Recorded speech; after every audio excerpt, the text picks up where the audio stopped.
Chris Lee and Blayne Gilmer of Southeastern 14 here to preview Tennessee's trip to the Swamp. Vols unbeaten at 2-0, having beaten Austin Peay State University in less than stellar fashion in Knoxville on Saturday. The Gators, after being fairly unimpressive in a road loss to Utah on a Thursday night 2 weeks ago, had a get-right game against McNeese State, and the Gators got right, winning that one in lopsided fashion. All right, this is the game that, and I live in Nashville, got tons of Tennessee fan friends, and they all say the same thing. They just get the yips anytime Florida's brought up in the match in the Swamp. That always makes this one interesting, and the computers and the odds makers see this one pretty close too. By the way, you can catch it on Saturday, 6 Central on ESPN. The Vols, according to covers.com, as of Sunday afternoon, 7-point favorites on the road. ESPN's FPI, accounting for the home field advantage, has the Vols as a 1-point favorite. SP Plus has the Vols as 8-point favorites. And Sagarin has Tennessee as a 5-point favorite. Again, all those count 3 points for the home team. That averages up between those three computers, and the spread have Tennessee as a 5-point favorite. Everybody seems to see this as a close game. I'm not quite as sure about that. Yeah, Chris, I think part of the computers and people seeing this thing being closer, as you and I were talking off air before, it just seems like Florida has some kind of mental edge here in this rivalry. 16 of the last 18 games. And then last year, Tennessee had a phenomenal year, one of the best years they've had in a long time, and Florida still almost came back and got that game in Rocky Top. So I'm interested to see how this one's going to turn out in the Swamp. Obviously, two teams that seem to be trending in different directions, but what better opportunity for Billy Napier and company than to try to beat a rival and try to get back on the right track. And then Tennessee, of course, has a bad taste in their mouth after the Austin Peay just garbacle, I'll call it, as we debuted on our live stream a couple nights ago. That was a garbacle because a lot of stuff went wrong in a short period of time. Yeah, that game sounded like I got a little chippy, judging from Twitter. I think I was busy watching Alabama by that point, as that one got late in the stages of the game, or whoever else was on. But in any case, enough of that. Let's talk about when Tennessee's got the ball against Florida's defense. Vols averaging 39.5 points a game. Florida giving up 15.5. Vols only turning it over 0.7% of the time. Florida forcing turnovers on 2.2% of snaps. Tennessee runs the ball 55% of the time, 6.5 yards per rushing play, which is actually better than what it's getting through the air. 6.3 yards per passing play, subtracting sacks. Florida's defense, Blayne, been a little underrated, giving up 3.2 yards per rushing play, 5.4 per passing play. Now, look, context, McNeese State, and context for the Utah game. Utah got up early in that one and also did not have its starting quarterback. But still, you've seen some teams flounder early against the soft underbelly of their schedule. So the Gators at least getting it done on defense so far. Yeah, they really gave up that one big play, first play of the game against Utah, and then it wasn't a whole lot of more explosive plays after that. It was kind of, Utah just kind of death by 1,000 cuts at certain points right there, just trying to be they're pretty physical ball club and things like that. But Florida and, Austin Armstrong over there, the new DC under Billy Napier, they've acquitted themselves, well defensively. They haven't just absolutely, had been a train wreck over there, and they were losing, Boone, defensive edge rusher, early on Justice Boone went down with a knee injury. And so that hurt, having to play some freshmen. They've had to insert some guys like Kelby Collins and people of that nature early on, even against a Utah team that they didn't necessarily maybe want to do early on. So that's a rough deal there. But when you talk about this Tennessee offense, Chris, you and I and Blake and everybody on the network here, we talk about all the time, at the heart of it, Jake Crane, when he comes on with us, at the heart of it, Tennessee wants to run the football. They want to get they want to run the football. They want to get that tempo going, and then that's when the big strike comes.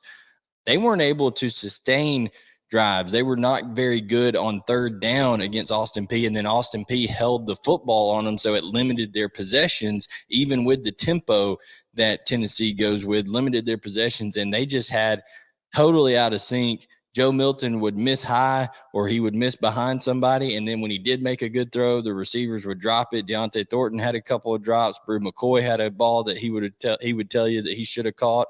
I mean, there was several. Squirrel White had a drop. There was lots of miscues in that passing game, and then they also had some breakdowns in terms of pass protection. So just not a characteristic game of Tennessee under Josh Heupel in terms of that passing offense, that passing attack. They still were running the football effectively against Austin Peay, and of course they did so against Virginia as well. So I wonder, can Florida effectively stop the run? Because we've seen anybody that has success. You look at Georgia last year, you look at South Carolina, anybody that had success against Tennessee last year, they stopped the run first, and then they were able to limit the chunk plays in the passing play by starting to make them one-dimensional. So I think that's the key to it. Can Austin Armstrong, who is a Nick Saban, off the Nick Saban tree over there, can he devise a scheme, and can they be good enough up front, even with some young players stepping in there, to stop that Tennessee run game and really thwart their momentum early? Two things about Tennessee's offense of note. You mentioned Milton. The accuracy issues have been something we've heard about for years. But one thing I've kind of noticed with him, Blaine, if his receivers aren't catching the pass, nobody's catching it. It seems like he doesn't miss by a little bit. He misses a lot of times by a lot, which isn't a bad thing. The other thing is, I guess if they are close, he throws the ball so dang hard. I mean, look, sometimes that's why they're defensive backs and not receivers, right? If you can't catch the ball, you don't play receiver. So I think some of the accuracy issues that Milton's had don't really hurt Tennessee as much as you might think. And case in point, I still think he's yet to throw his first interception since 2021 at Tennessee. He threw a couple that year, I think, but I don't think he's thrown one since. Second of all, you mentioned Tennessee's rushing attack. Vols, and again, the schedule's been light, but Tennessee ran the ball very well a year ago. It's got two backs in the top 5 of the SEC in rushing, Jalen Wright at 2 and Jabari Small at 5. Wright is averaging 9.3 yards a carry, Small 6.2. And by the way, Dylan Sampson, I think, led the Vols in yards per carry a year ago. He also gets time. Milton's mobile, so Tennessee's got plenty of guys to run the ball. The other thing that I don't think we talk about enough with Tennessee is the defense. I'm going to get into some numbers here. The Vols are giving up 3.9 yards per running play, 3.9 yards per passing play. Again, schedule's been soft. I get it, but you've seen some teams underachieve in these gimme matchups so far, forcing turnovers on 2.2% of the snaps.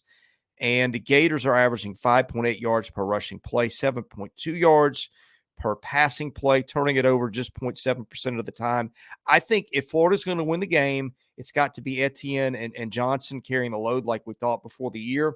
But Tennessee is one of the top teams in the country in terms of tackles of yards per loss. I don't know where they ranked this year. I think they led the SEC in that category a year ago. And you just got Tennessee players all over the stat sheet in terms of tackles for loss so far. James Pierce Jr., Tyler Barron, number 1 and 2 in the league, and sacks. They're actually tied at 1. You've got Aaron Beasley a little down the list at 6 with a couple of sacks. And those guys also on the tackle for loss sheet. That's a little bit long-winded, but that's a good way of saying Tennessee's defense has been disruptive early, and Florida, what it wants to do is run the ball and control tempo. And I think however that goes is going to go a long way in determining what kind of game this is. Yeah, Tennessee is disruptive on defense. If you had to say a word that described Tennessee's defense, it is disruptive. They get into the backfield, they cause problems for the opposing team. You mentioned Beasley, Barron, Pierce. These are guys who are great athletes that have tremendous size and quickness and are able to, utilize that to get into the backfield. You also have Wesley Walker, Amari Thomas. These are guys that have made plays in the backfield as well for Tennessee. They're going to make the stopping Montrell Johnson and Trevor Etienne, stopping those guys is going to be first and foremost, and they're going to try to make Graham Mertz beat them through the air. But I will say this. Graham Mertz has acquitted himself nicely. I was someone who was very skeptical because of his background at Wisconsin. He's completed 73.8% of his passes. He made some plays in that Utah game that were, he maybe deserved a little better outcome at certain points in times. He didn't get a lot of help, up front at times. 4 of 5 of the linemen were new starters going into that game, and that's a tough one to open up on the road at Utah. So they get the benefit of the home crowd. Maybe that'll help slow down that Tennessee defensive front, not getting the benefit of Rocky Top, yelling at Graham Mertz and causing problems with the operation of the quarterback center exchange there with the snap and all that kind of stuff. But I think overall this is going to be, can Florida run the ball just well enough, not get behind the chains with those negative plays that Tennessee creates? Because if they do, Tennessee will give up some shot plays. As disruptive as they are, they will give up some shot plays on the back end, and they were not good enough in terms of their own standards of getting off the field on third down. Austin Peay converted 50% of their third down opportunities, also converted on a couple fourth downs, and that's how they ended up having 39 minutes of possession time in that game and really shortening that game against Tennessee. I think Florida will want to do the same type of recipe, but of course be a little bit more successful with putting points on the board than the Governors were. So I think that's going to be the key. Can Florida get any kind of run game against a very disruptive Tennessee defensive front, and then try to find who is going to be the receiver that steps up and makes plays? Nobody really separated themselves in that Utah game. Can somebody take advantage of a Tennessee secondary in this game in the Swamp? Here's another couple of interesting things I've noticed here, Blayne. Florida only getting penalized 33 yards a game, Tennessee 62. Florida was, I don't know if it ended up the season as the least penalized team in the SEC, but it was close. That is a hallmark of Billy Napier's team. Something they want to do is avoid those penalties. And guess what? For Tennessee, it's going to be a little harder because you can have a lot of people down there yelling and making noise at night when Joe Milton's trying to get off a play. And speaking of getting off plays, now I think this is sort of a small sample size fluke, but it's very interesting. Tennessee has averaged 75 snaps a game so far. Of course, the slower clock rules and everything, the Vols still gutting off about as many plays as they were a year ago. That's a ton in this year. That Chris. is a ton. The Vols also seen 70 defensive snaps, and Florida getting 70 offensive snaps. Florida's done a good job, though, keeping its defense off the field. Gators only seeing 47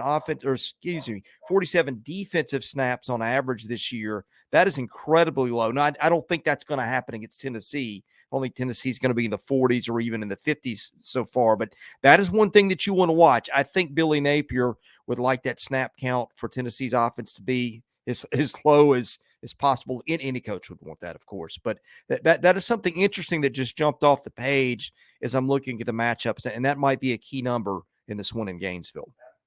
Yeah, I mean, the pace of play in that Utah game actually benefited with Cam Rising not being there. It actually benefited Florida and kept that thing within striking distance where they were driving late to try to get in that thing and make it even closer than what it ended up being. So I think that was on the road, a tough environment, a very tough Kyle Whittingham team. Listen, that's no matter how you slice it. I don't care if they didn't have Cam Rising or not. That's back-to-back conference champions over there in the Pac-12, who Florida's already been a little bit more battle-tested, I would say, than Tennessee to this point. So I don't think they're going to be daunted, and I don't think they're going to be just out there thinking they're defeated beforehand, largely because of maybe the psychological edge Florida just has in terms of this rivalry as a whole. So but yeah, I think you're right. They're going to try to slow the pace of the game down. They got to try to extend drives and keep their defense off the field. Like you said, the best defense against Tennessee is a good offense to keep that ball out of Joe Milton's hands, because they are lightning in a bottle, can score at any time. So I agree with you on that, Chris. All right, as we make our predictions, I'm going to go back and just kind of keep the same storyline I've had all off season. I thought Tennessee would win this game decisively coming into the season. I know Tennessee didn't look like gangbusters last week. I'm going to stick to that. I just don't think that when you get in a game like this where explosive plays are what you're going to need to win, I trust Tennessee far more than I do Florida to generate those.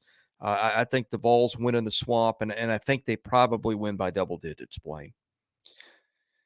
Yeah, official spread on this one more time, so I can see what Vegas is thinking. Just one more time. Vegas is thinking 7.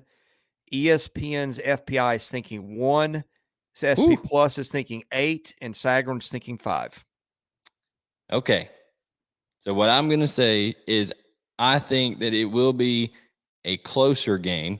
Like I said, I think that Florida will find ways to extend drives and keep the ball out of Tennessee's hands as much as possible. Kind of use the same blueprint Austin Peay did. Now they're going to need Tennessee to drop some balls and things like they did against Austin Peay. But I'm picking Tennessee to win the game. But I do think being down at the Swamp, it's going to be a little bit closer.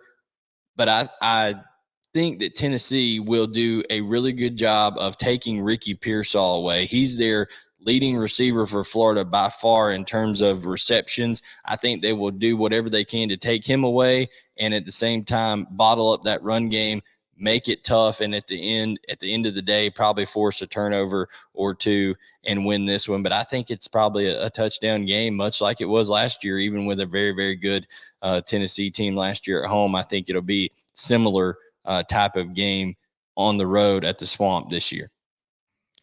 We hope you have enjoyed our preview of Tennessee's road trip to Florida. We are going to be previewing every single SEC game this season involving FBS teams. Best way to get those is hit the subscribe button, hit your notifications, hit the like button if you don't mind, please. That helps us out. For Blayne Gilmer, I'm Chris Lee. We're Southeastern 14, and we'll see you again soon.